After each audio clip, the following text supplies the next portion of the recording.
নমস্কার বন্ধুরা, গতকাল তো আমরা এসে পৌঁছেছিলাম হরিদ্বারে। তো আগের ভিডিওতে দেখিয়েছি আজ থেকে আমাদের ভ্রমণের প্রথম দিন শুরু আর কি। তো ওই সকালবেলাই আমাদের একটা যে বাস বলা ছিল সেই বাস এসে গেছে আমাদের হরিদ্বারে যে হোটেল নেওয়া ছিল তার সামনে। তো 19 সিটের বাস ছিল, আমরা 18 জন ছিলাম। বাসে উঠে পড়লাম, বাস শুরু করে দিল যাওয়া। তো এখন বাজে হচ্ছে ওই 6টা এরকম হবে। তো আমরা এখন চলেছি গৌরীকুণ্ডের দিকে।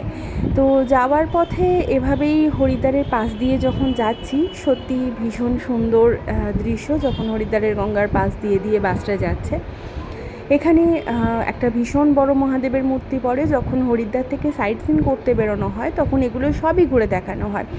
কথিত আছে হরিদ্বারে যত মন্দির আছে সব কিছু দেখতে সময় লাগে প্রায় 1 থেকে 1.5 মাস। তো সবাই তো অতদিন ধরে আসে না। ভোরবেলা 5টায় বাস ছেড়ে সাড়ে 5টা পৌনে 6টা হয়তো হবে বাস ছেড়েছি, 5টা নয়। তো আমাদের সোনপ্রয়াগ পৌঁছতে বেজেছিল হচ্ছে ওই 3:15-20। ভীষণ রোদ আর প্রচণ্ড গরম সোনপ্রয়াগে। মাঝে আমরা দুবার হল্ট নিয়েছিলাম, একবার লাঞ্চের জন্য, একবার চা স্ন্যাক্স এইসবের জন্য। তো বাসকে ছেড়ে দেওয়া হলো, বাস থাকবে সোনপ্রয়াগের পার্কিংয়ে। এখান থেকে আমরা গৌরীকুণ্ডে যাওয়ার জন্য সোনপ্রয়াগ ব্রিজটা ক্রস করে ওখান থেকে ধরবো হচ্ছে প্রাইভেট কার। তো এই যে রাস্তাটা, এটা প্রায় 1 কিলোমিটার। মানে শুনতে লাগে 1 কিলোমিটার, কিন্তু সত্যি বলতে কি পাহাড়ের 1 কিলোমিটার আমাদের নর্মাল রাস্তায় বোধ হয় 4 কিলোমিটারের সমান। তো এই যে পার্কিং দেখা যাচ্ছে, এখানে নিচে আছে পার্কিংটা, নিচে থেকে ঘুরে ঘুরে ওপরেও পার্কিং হয়। তো আমাদের বাসটা ওখানে পার্কিংয়েই থাকবে। আমরা খানিকটা হেঁটে এবার চলে এলাম সোনপ্রয়াগের, যেখানে আমাদের যে রেজিস্ট্রেশন, সেই রেজিস্ট্রেশনটা চেক করাতে। তো টাইমটা দেখুন, আমাদের এইটুকু রাস্তা হেঁটে আসতে কিন্তু সময় লেগেছে প্রায় 25 মিনিট।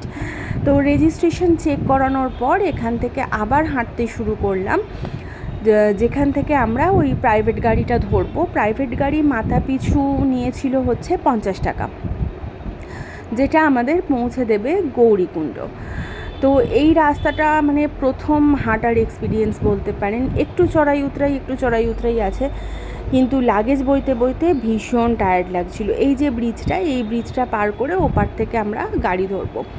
আমরা যখন ভিডিও দেখেছিলাম যাবার আগে, অনেক ভিডিও ফলো করছিলাম, তো তখন ভাড়া দেখিয়েছিল 30-35, কিন্তু এখানে এসে জানলাম 50।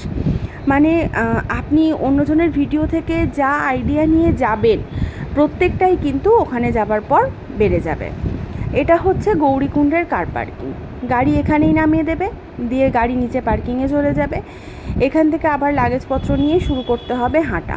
এটাও কিন্তু 1 কিলোমিটার লেখা আছে, তবে আমার সত্যি বলছি এদের এই 1 কিলোমিটারের ওপরে একটুও ভরসা নেই। এটা 1 থেকে 1.5 কিলোমিটার রাস্তা ছিল, যেটা আমরা গৌরীকুণ্ডে আমাদের যে হোটেল ছিল JMVN, তো JMVN-এ আমরা গিয়ে পৌঁছেছিলাম। যতক্ষণ পাহাড়ি রাস্তা ছিল বেশ ফাঁকা ফাঁকা ছিল, কিন্তু এখানে যখনই আপনি কেদারনাথ যাওয়ার মূল রাস্তাও এটাই বলা যায়। যেতে যেতে আমাদের হোটেলটা মানে ওই মূল রাস্তা থেকেই খানিকটা সিঁড়ি দিয়ে উঠে ওপরে পড়েছিল। তো আমরা পৌঁছে গেছি রিসেপশানে। আর এই জায়গাটা ভীষণ ঘিঞ্জি, কিন্তু হোটেলটা যেহেতু ওপরে ভালো লাগছিল। এখন বাজে হচ্ছে 5:30। তো 5:30টার সময়তেও এখানে রোদ রয়েছে। আমাদের ধারণা থাকে যে পাহাড়ে বোধহয় তাড়াতাড়ি সন্ধে হয়, তাড়াতাড়ি সকাল হয়, কিন্তু এরকমটা সত্যিই নয়। পাহাড়ে অনেক পর পর্যন্ত আলো থাকে, প্রায় ধরুন 7:30-8টা পর্যন্ত পাহাড়ে কিন্তু বেশ আলো থাকে। তো এখন ঘড়িতে দেখুন নিচে দেখাচ্ছে বাজে হচ্ছে 5:45। তো বাইরেটা বেশ পরিষ্কার। আমাদের রুম দিয়ে দিয়েছে। তো এটা আমাদের ছিল হচ্ছে ডিলাক্স রুম। এটার ভাড়া পড়েছিল হচ্ছে 2500 টাকা পার নাইট। আমরা কলকাতা থেকেই বুক করেছিলাম। কলকাতায় JMVN-এর অফিসে গেলে এখান থেকে সমস্ত বুকিং করে নেওয়া যায়। রুমটা বেশ ভালো ছিল। তারপর দেখা যাক পরের ভিডিওতে আমাদের শুরু কেদারনাথ যাত্রা। পাশে থাকুন।